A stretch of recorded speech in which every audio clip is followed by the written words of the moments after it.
Now, the production process eventually leads to the creation of capital and wealth. And capital and wealth are also the foundation of further production. So there's a cycle.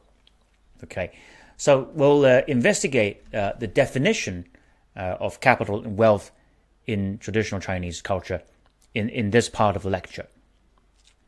Now, interestingly, because of the uniqueness of Chinese writings, I guess the best way to understand it is to examine the Chinese character that represent the word capital. Okay, the word capital first appears in the book of Guanzi as what is called ben, and its original meaning is the root of a tree. Okay, a root of a tree, and you can see probably from the picture on the left hand side there. And it generally means that the basis of things, right? Not just the tree, but basis of everything. For example, the word gen ben means foundation, right? So you put gen with ben together, it means foundation. Likewise, the word yuan ben means original. So anyway, ben is all about the most important foundation from which other things are, derived. In Guanzi, it has the following writing that involves ben. It says, if the ruler cannot govern properly, business will come in and out of the market, take advantage of the people, and make profit in the hundreds and multiple of their ben. So in this sense, ben represents equity or the cost of investment, okay, or capital. In Confucius' writing, Confucius used the word as a different word. He used the word 字. In the Park of Narratives, chapter of Principle of Governance, it says, ruin and disorder are destroying the 字, and do not show any kindness to our multitudes. So this means that disorder is caused by luxury and extravagance without proper saving, and extravagance without saving destroys the capital. Okay, so there's very similar meaning. So 字 means the accumulation or storage, and it also means capital. Okay, so the Chinese combine the word 字 and the word 财, which is wealth, or with the word 本 for the term capital. Okay, so in Chinese, capital has the same meaning with the English word capital itself. The word wealth is sometimes the same as the word capital.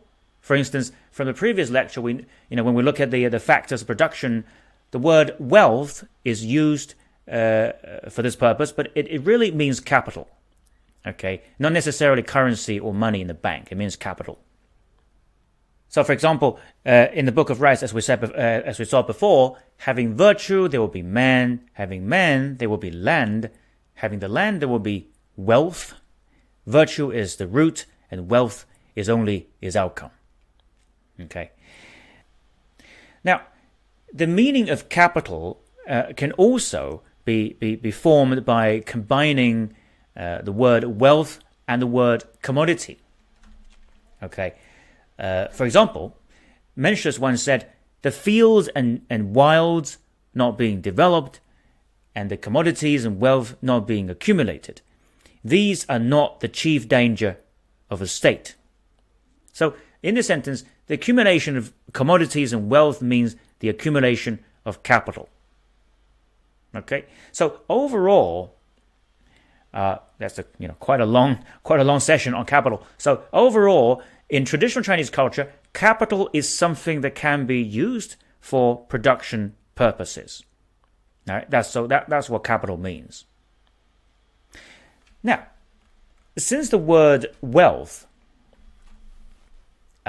is sometimes identified with the word capital, like in the paragraph in The Great Learning, let's have a look at the definition of wealth. According to Shuowen Dictionary, wealth means what man regards as valuable. Very interestingly, in ancient China, wealth includes both money and grain, which is food.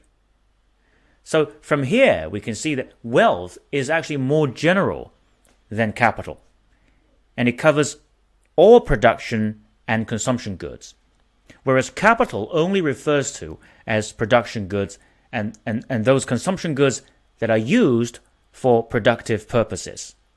So they are slightly different. Now, to understand further why wealth is broader than just money, we can refer to the Book of Rights, chapter of the Summary of the Rules of Propriety, number 2. So in this chapter, there is a detailed description of class-based definition of wealth.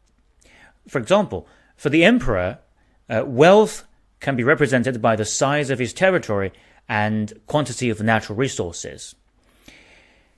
Now, one level below, for the great officials, is the land allotted to him and produce from his land, and his articles for use in a sacrificial ceremony. For the ordinary officials, his wealth is represented by his ownership of carriages, and for the common people, his wealth is represented by his ownership of livestock. Now, although the definition of wealth is dependent on the specific time of history under discussion, we notice that in describing the wealth of different classes, there is no mentioning about monetary wealth or money. This is not about money. This is reasonable because money is only a nominal amount, and the real value depends on the bundle of goods and services that can be exchanged with. So again, we see that wealth includes both productive and consumption goods. For example, for the common people, livestock is clearly a productive asset. For the great officials, the produce of land include tax income from farmers who work on those lands. But land itself is clearly a productive asset. From a finance perspective, the current net worth of a person, company, city, or even a country is the discounted value of all cash flow generated by all productive assets into the future.